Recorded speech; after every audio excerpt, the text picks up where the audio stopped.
Hello everyone. It's great to see you again in today's video.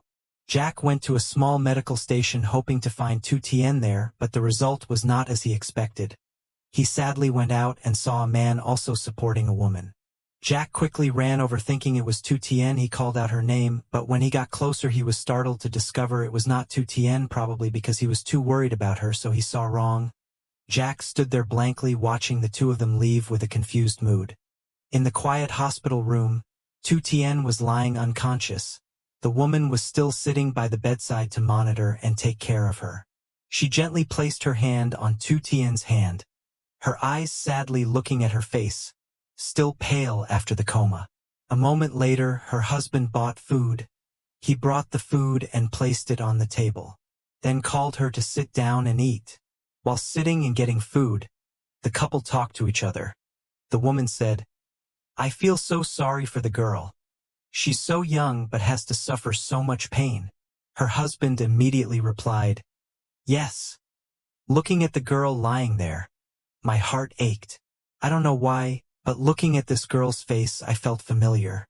If my daughter hadn't been lost that year, she would probably be the same age as this girl now. He was silent, his eyes looking far away, his voice lowered. Then he said, "When I see a girl of that age, I wonder how my daughter is doing now. Is she living peacefully?" She looked up at Tu Tien, her eyes wet with tears, saying that maybe her child was still out there somewhere. Maybe one day, God would have mercy on these old parents and let them see him again. The couple sat silently, their eyes still watching Tu Tien, who was in a coma. In the soft yellow light of the hospital, the longing for their child mixed with sympathy, making the small room filled with emotion and fragile hope. Jack was still sitting absent-mindedly in the hospital corridor. He bent down and rubbed his face sadly because he could not find Tu Tien. He had searched all the hospitals but still could not find her. While he was sitting and thinking, his phone suddenly rang. Jack took out his phone to answer the call, and the person on the other end of the line told him an important news that they had Tu Tien's information, and they made an appointment for him to meet at a coffee shop and exchange information. After hearing that, Jack was happy, as if he had a ray of hope to find Tu Tien again. He hurriedly ran to the meeting place to meet them. The woman was helping Tu Tien clean her face and hands when she suddenly noticed her fingers moving slightly. She quickly called her husband, who was sitting at the table, to come and see. Hearing his wife calling, he also hurriedly ran to Tu Tien's hospital bed. Tu Tien moved her eyelashes slightly. The dim light from the window made her frown. After a long coma, she slowly opened her eyes, looking around the strange room with the strong smell of disinfectant. Her breathing was rapid. Her eyes looked around in confusion, not understanding why she was here. Her face showed obvious fatigue and confusion. Tu Tien looked blankly at the two people standing next to the bed, a man and a woman with tear-stained faces, their voices trembling as they called her name. But Tu Tien could only look at them with bewildered eyes, her mouth stuttering in fear. "Who am I? What happened to me?" Next to her, the woman quickly grabbed her hand and asked how she was feeling. While the man standing next to her tried to keep her calm, he gently placed his hand on the girl's shoulder as if to reassure her. Then he ran to call the doctor to come check her health. The doctor entered the hospital room, approached Tu Tien's hospital bed, and gently placed his hand on Tu Tien's shoulder. The doctor congratulated her on waking up from a long coma and explained that she had just woken up from a serious injury and needed to rest. The doctor also explained to everyone that because her head was injured, she would temporarily lose her memory. The doctor advised her to rest to stabilize her mind and recover her memory. After saying that, the doctor left to give Tu Tien time to rest.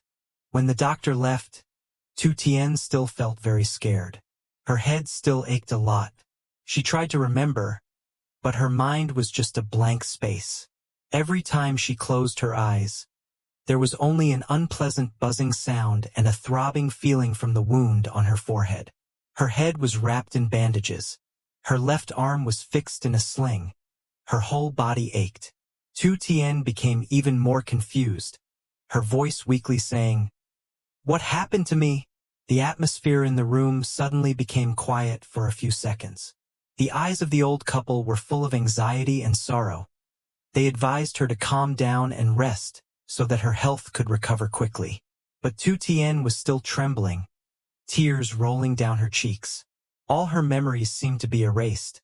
She couldn't remember who she was, what had happened, or why she was lying there. In that moment, only fear and a feeling of emptiness covered her mind. When Jack heard that there was information about Tu Tien, he immediately went to the cafe where he had an appointment with his friend. His friend was a police officer, so he asked them to investigate Tu Tien's accident.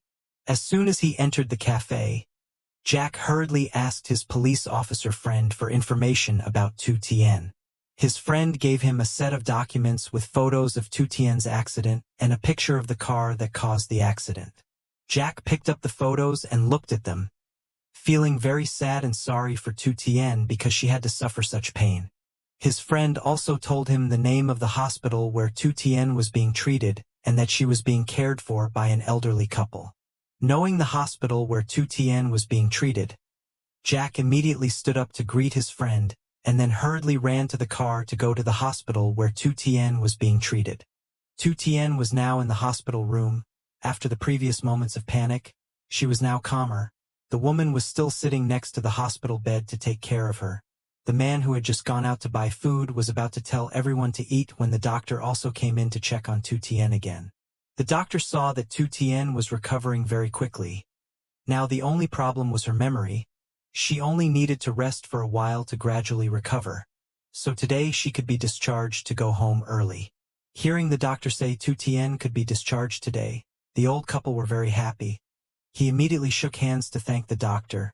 Then he and the doctor went out to do the discharge procedures for Tu Tien. The woman who stayed behind encouraged Tu Tien to try to eat a few more spoonfuls of porridge, while her husband went to do the paperwork to get her out of the hospital, and then he would take her home. Tu Tien, with a worried face, said that she couldn't even remember who she was. So how could she remember home to go home? She comforted her and said, "Don't worry. I'll treat you like my daughter. So we'll take you home and wait until you're completely well, and I find your family. Then we'll figure out what to do next." After completing the discharge procedures for Tu Tien, the man returned to the room in a happy mood and said, "Congratulations, your son. You have completed the procedures and now we can go home." At this moment, the atmosphere in the room was a bit cheerful and no longer as heavy as before. She happily told her husband that she would go get clothes for the child to change into, and that he should go pack his things so that we could prepare to go home. She took out Tu Tien's clothes and told her to change. She said that she had worn this set of clothes the day she had the accident and that she had washed them clean. Now she should wear them for now and then go to the clothing store and she would go buy her a few more sets. Tu Tien was still a bit shy, carrying the set of clothes into the changing room. After changing clothes, Tu Tien timidly walked out. At this time, the old couple had also finished packing their things. The woman said that everything was done. "Now we can go home." She gave Tu Tien her brocade bag and said that this was the bag that you were wearing that day. "Now I will give it back to you to wear."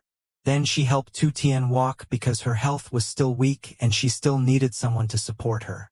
Their slow steps gradually passed through the hospital corridor.